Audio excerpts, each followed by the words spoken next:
So if you voted on that poll in the community tab, you were probably expecting more Android ports, since Android ports got the most votes. But when I started researching, I honestly couldn't find many interesting new ports. So I decided to let that slide for now and wait for more to drop. All right, enjoy the video. Most mobile games are fun for a few hours, then you delete them and move on. It's actually hard to find something you can play again and again. So I found 22 games that have really high, even infinite replayability. Big shout out to Gojo for giving me this idea. He actually shared his own list, which I'm not using because where's the challenge? It also doesn't make sense, so I'm sticking to my own list. I split the list into 3 tiers. Tier 3 is narrative and arcade loops, which can still surprise you with how replayable they are. Tier 2 is high replayability games that you can sink hours into. Tier 1, that's the forever zone, the games you can play again and again. Plus some honorable mentions and a bonus game. All right, let's see what I've got for you.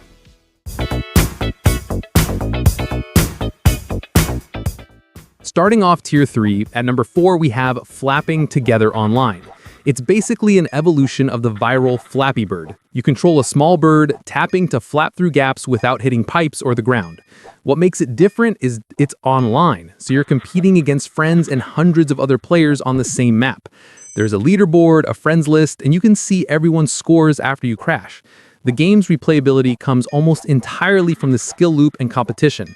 In the short term, it can be addictive, but in the long run, it can get a bit repetitive. You might get bored, but that really depends on the player. Townscaper is a beautiful minimalist city building toy. You start with an empty ocean grid, pick a color, and tap to place blocks. The game's algorithm magically turns them into detailed structures, roofs, spires, domes, based on their neighbors. There's no goal or objective whatsoever. You just build, remove, and take screenshots.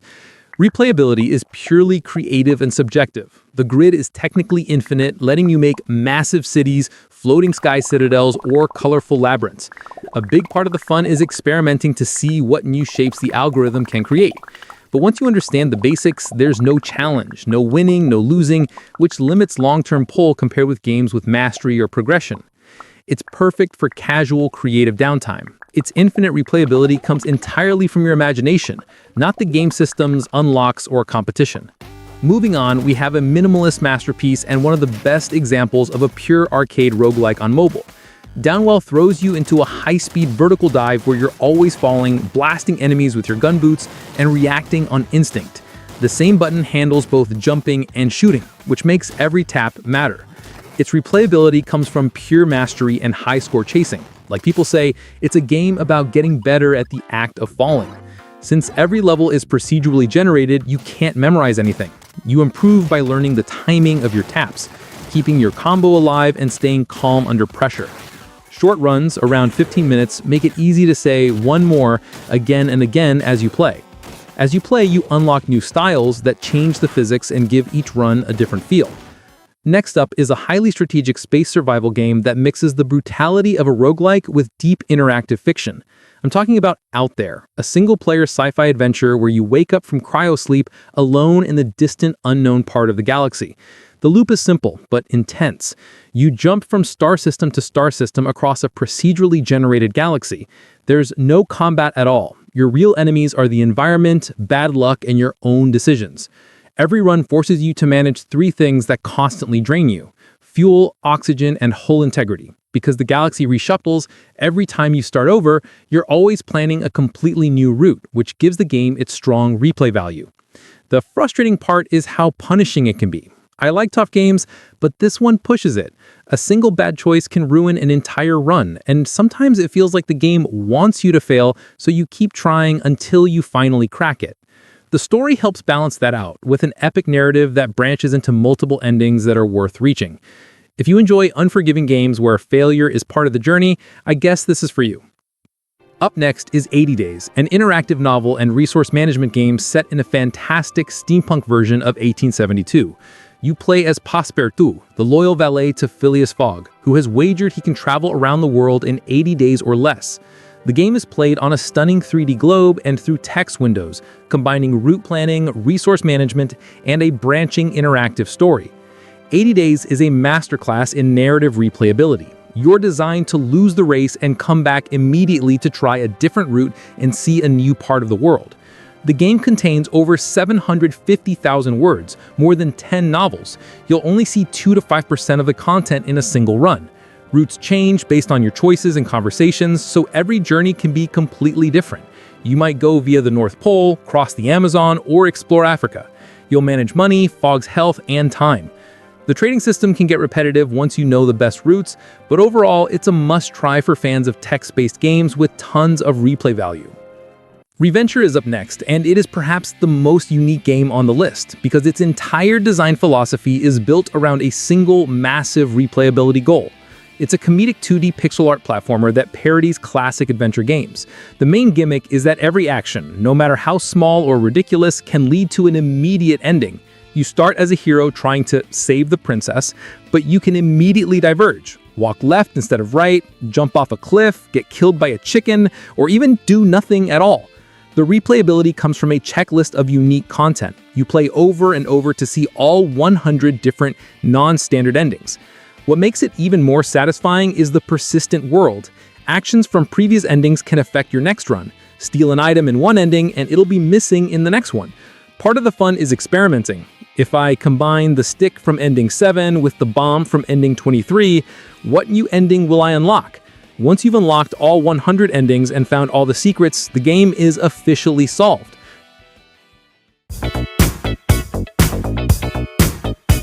So moving into Tier 2, all of these games have high replayability, mostly in the sandbox, strategy, and roguelike space. At number 7, we have Neon Chrome. It's a fast-paced twin-stick shooter with a heavy cyberpunk style and roguelite progression. You play as a remote-controlled clone, fighting your way up a huge arcology to take down the Overseer. Each run gives you procedurally generated floors to clear, loot to collect, and bosses to beat. When you die, you go back to the hub and spend your credits on permanent upgrades, making every new clone stronger. The replayability comes from the random levels, build variety, perks, weapons, and that classic roguelite loop.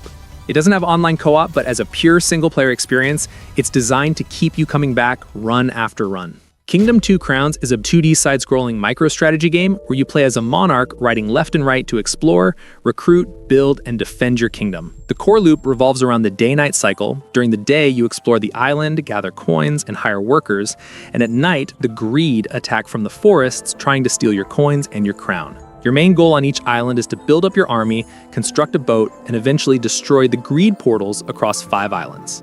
Replayability comes from mastering the campaign and tackling different scenarios. The game has several themed expansions, Shogun, Deadlands, and Norselands, each changing the units, abilities, and strategies you use. Because of this, replaying the campaign always feels like a fresh challenge. There's also a light permadeath system. If you lose your crown, that run ends, but your progress on conquered islands stays. This pushes you to jump right back in with a new air and try a different approach. And with mobile co-op, it instantly doubles the replay value. If you're wondering which game to pick up next and you haven't played this one yet, it's an easy recommendation. Dungeon Warfare is one of the most respected and challenging tower defense games on mobile, known for its physics-based traps and tough difficulty. You play as the Dungeon Lord, and instead of protecting a base, your job is to wipe out waves of greedy heroes before they reach your core. Each of the 40-plus handcrafted levels works like a puzzle. You get a limited set of traps, 26 types in total, and you need to place them in smart ways to create a deadly path. A lot of the fun comes from physics kills, like using spring traps and push walls to knock enemies off cliffs. As you defeat heroes, you earn XP and gems that unlock permanent upgrades, so every run feels stronger than the last. The replayability comes from the amount of content, the strategic depth, and the different ways you can approach each level. After you clear a stage, you can replay it with up to 12 runes that change the difficulty, faster enemies, more armor, and other modifiers. Once you unlock the Infinity Rune, every level gets an endless mode with scaling enemies, leaderboards, and a lot of room to push your skill. There's plenty of extra content on top of that, so if you enjoy tower defense games, you can't go wrong with this one. We put it in Tier 2 because there isn't a huge amount of content and there's no multiplayer, but the raw gameplay loop is so addictive that it still pulls you back for quick sessions. Next up is Cultist Simulator, a unique and challenging game of occult card crafting. It's less about reaction time and more about managing existential dread on a clock. You manage a deck of abstract cards and drag them onto timed verbs like work, study, dream, or talk to advance your cult, gain resources, and uncover forbidden knowledge. The game intentionally teaches nothing, so the first 10 to 20 hours are pure experimentation. You'll die repeatedly, but each run teaches you a little more about surviving, managing disciples, and reading your first forbidden book. Choosing a principle for your cult creates distinct paths and victory conditions, and dying unlocks new legacies that change starting conditions and early game strategy. After a successful run, Apostle Mode provides a brutally hard New Game Plus, adding fresh, high-difficulty challenges. It's not infinitely replayable, but it's definitely a highly replayable game for those who enjoy strategic, experimental play. I've always loved city building and management tycoon games, and Roller Coaster Tycoon Classic is a perfect fit. It's a faithful mobile port of the best parts of RCT 1 and 2, giving one of the deepest simulation experiences on mobile. You're in charge of building, operating, and managing every detail of a theme park, from designing rides and managing finances to keeping staff and guests happy. The coaster physics are realistic, so you need to balance excitement, intensity, and nausea to avoid crashes or sick guests. Replayability is huge thanks to dozens of pre-designed scenarios and the sandbox mode, which lets you build and experiment endlessly. The base game alone can keep you busy for dozens of hours, and the extra content only adds to its replay value. Next up is Death Road to Canada, a dark comedy action RPG where you lead a group of survivors across a post-apocalyptic US trying to reach Canada. You'll fight, loot, and manage limited resources while making choices that affect your group's health, morale, and survival. The game alternates between action combat and text-based road events, with every run procedurally generated. Perks and trades like Big Bruiser or Grizzled change how each journey unfolds. Death Road to Canada earns its Tier 2 spot because it's less about winning and more about the story of how you failed or who you failed with. Replayability comes from over 80 secret characters, a custom character pool where friends, pets, or heroes can appear, and co-op play. Every run is unpredictable, hilarious, and full of personal stories, making it a highly replayable game. Enter the Gungeon just came to mobile, and it's a blast. The whole game is all about guns. There are over 240 different guns and more than 270 items that can completely change how you play. You control one of the Gungeoneers, diving into a massive, randomly generated dungeon, dodging bullets, and using the environment to your advantage, like flipping tables for cover. Replayability is huge. Everyone is different thanks to the massive variety of guns and items, and finding crazy combos keeps you coming back. Mastering dodge rolls, trying challenge modes, and the online co-op in the mobile version all add even more ways to play. So finally, we have Tier 1, the forever games with infinite replayability. Now, that doesn't mean the game is literally endless. It might have an ending, but it feels like it never stops, kind of like watching One Piece. So at the last spot, we have Besiege Mobile. Now, Besiege by itself isn't truly give you infinite feel. I'll get to that in a second. But the core idea is simple. You build medieval siege machines using more than 70 different parts and try to complete whatever objective the level throws at you. Each stage gives you a goal, like destroying a fortress or getting an object across a gap, and you design a machine to handle it. Most of the fun comes from testing it, watching it fall apart, and rebuilding it again and again. The game has two main ways to play, a 55-level campaign and a sandbox mode where you can experiment freely. You can replay the campaign with different builds, but honestly, that's not the reason this game sits in Tier 1. The real reason is the community content. On mobile, you can download player-made machines and share your own, which turns the game into an endless pool of new ideas and experiments. Players upload wild, broken, genius creations every day, and trying to pilot or improve them becomes its own challenge. That steady stream of community-made machines is what gives Besiege its play forever replay value. Next, we've got Doncaster. It's one of the best deck builders on mobile, and pretty much the closest thing to a true Slay the Spire style experience built specifically for phones. You pick from several classes, each with its own cards and playstyle, and every run sends you through randomized zones where you build and experiment with new decks. With over 900 handcrafted cards and a leaderboard or high score ladder, Doncaster offers huge replay value, and the high score or ladder system helps keep many players engaged long term. There's so much content here that it has to be in Tier 1. It's a must play. Next up is Warframe Mobile. It's already out on iOS, and it's basically an endless game as long as your device can handle it. On Android, it's still in pre-registration, and while it was expected this year, it's looking more like a next year release. Warframe is a fast, cooperative action RPG set in a huge sci-fi universe. You play as a Tenno, controlling different warframes, each with its own abilities. The core loop is simple. Pick a mission, jump into quick, acrobatic combat, clear enemies, earn rewards, and repeat. Most of the game revolves around collecting and mastering new warframes, weapons, companions, and gear. Almost everything requires farming parts, building blueprints, and upgrading your loadout. The real depth comes from the modding system. Mods let you shape your warframe into whatever build you want, and finding the perfect setup becomes a game on its own. Warframe earns its Tier 1 spot because the content never really ends. There are dozens of warframes, hundreds of weapons, constant Prime releases, new updates, and a strong multiplayer community. You always end up coming back, either to grab better gear, adjust your setup, or take on harder missions with friends. Up next is Gunfire Reborn, sitting at only around 50k downloads on the Play Store, which is wild because this game deserves way more attention. It's a fast-paced mix of FPS, roguelite, and light RPG elements. You pick from several animal heroes, jump into procedurally generated levels, and collect weapons, scrolls, and upgrades as you push through 4 acts and boss fights. So you've got over 40 types of weapons, more than 100 scrolls, and hero-specific ascensions that completely shift how your character plays. One run you might end up with a crit-heavy sniper setup, and the next you're dual-wielding explosive guns or going all in on skill damage. Once you beat the base game, you unlock the reincarnation difficulties. These add tougher enemies and new systems like spiritual remnants, and clearing R8 with every hero becomes the big long-term goal. And then there's co-op. Playing with up to 4 people brings in a whole new layer of synergy and chaos, and that alone keeps the game fresh for a long time. In short, Gunfire Reborn stays replayable because every run throws you a different mix of heroes, weapons, scrolls, and upgrades, and the climb to the highest difficulty can easily keep you hooked for hundreds of hours. And it also keeps getting new content. The developers recently released the 2025 roadmap, so more updates and DLC are coming. That means there's always something new to try, keeping you coming back for more. Deep Rock Galactic Survivor takes the Vampire Survivors formula and adds strategy, physics, and mining.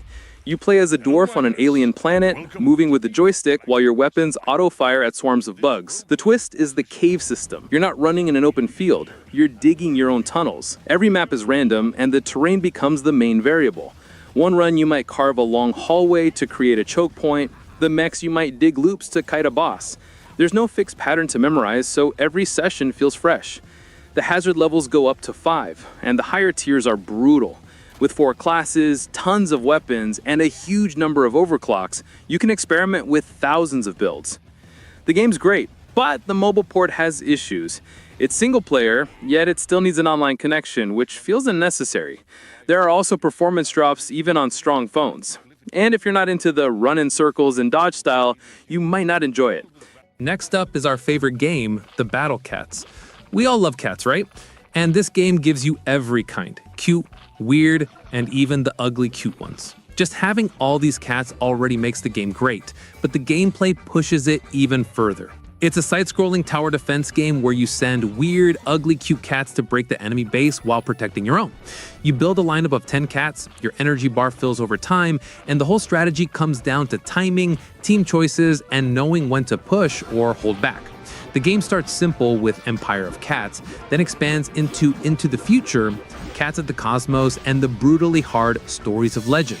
The reason this sits in Tier 1 is because it's a true lifestyle game.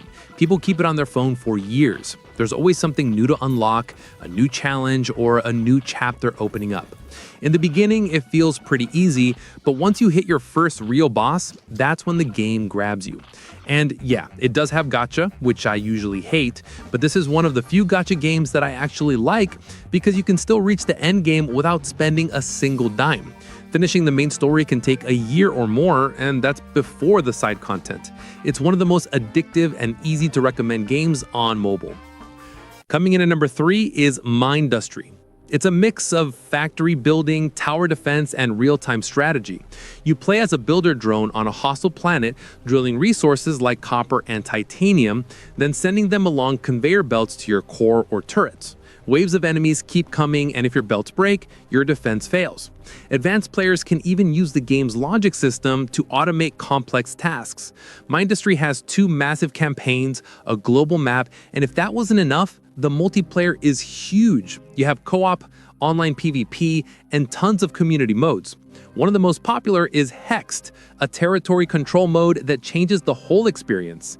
You'll be busy for a long time before you ever run out of stuff to do. If there's one perfect mobile game on the App Store and Play Store, it's gotta be Balatro. Hours feel like seconds here, and it's actually the only place where I can enjoy a bit of gambling because there's nothing to lose in real life. Balatro is a single-player roguelite deck builder built around poker rules. You start with a 52-card deck and aim to hit target scores, chips by playing poker hands like pairs, straights, or flushes. Each run has several antes, worlds, with 3 blinds each, and winning gives you cash to buy upgrades, with jokers being the heart of your build. Jokers give permanent run-specific effects that can totally change the scoring formula. Replayability comes from the math chaos. There's over 150 jokers and tons of consumables, letting you experiment with endless high-scoring combos. The main run is doable in about 8 antes, but the real challenge comes from the 8 stakes, difficulty levels.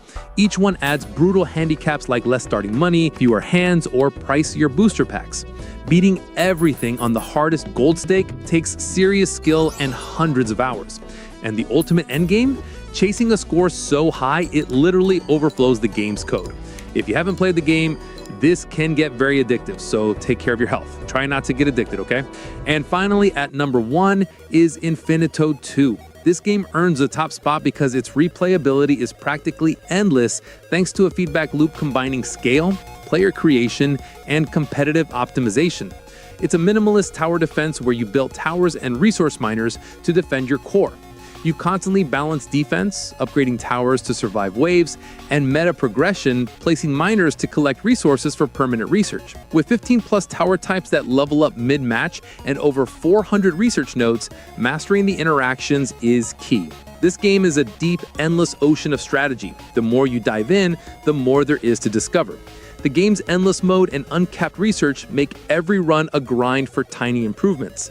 On top of that, the map editor lets players design custom farming maps, creating a cycle of building, testing, and optimizing that never ends. Live leaderboards and constant balance updates keep the meta fresh, forcing players to rethink strategies to climb higher. This is a tower defense game that you can genuinely play forever. So Platyguard Swarm Slayers is our bonus pick for this list. It dropped recently, and while it's still new, we already have a good idea of what to expect. It's a roguelike, so high replayability is kind of built in. It's a 2D action roguelike platformer with RPG elements, set in a biopunk post-apocalyptic world. You pick from different Platyguards, basically heroes, and dive into procedurally generated levels full of mutants and creepy dungeon areas. The combat leans heavily on timing. You're constantly pairing, dodging, and chaining combos to break enemy defenses. I tried it for a bit, and honestly, the parry system feels pretty decent. The gameplay is really smooth, it runs at 60 FPS, and the controls are alright overall. There's a full meta progression layer with hundreds of skills, items, and multiple Platyguards to unlock and experiment with. And because it follows that classic roguelike structure, every run feels a little different. It's free, so you can jump in and try it without thinking too hard. Some honorable mentions that are only available on iOS. The Binding of Isaac, which is easily a tier 1 game when it comes to replayability, and Hades. Please just release this on Android already. And that's the best I could do for you all. I usually don't say this, but making this type of video is hard work. So if you find even one game you like, please hit subscribe and help me reach that 10K milestone. If you're into strategy games, click the video on your screen next.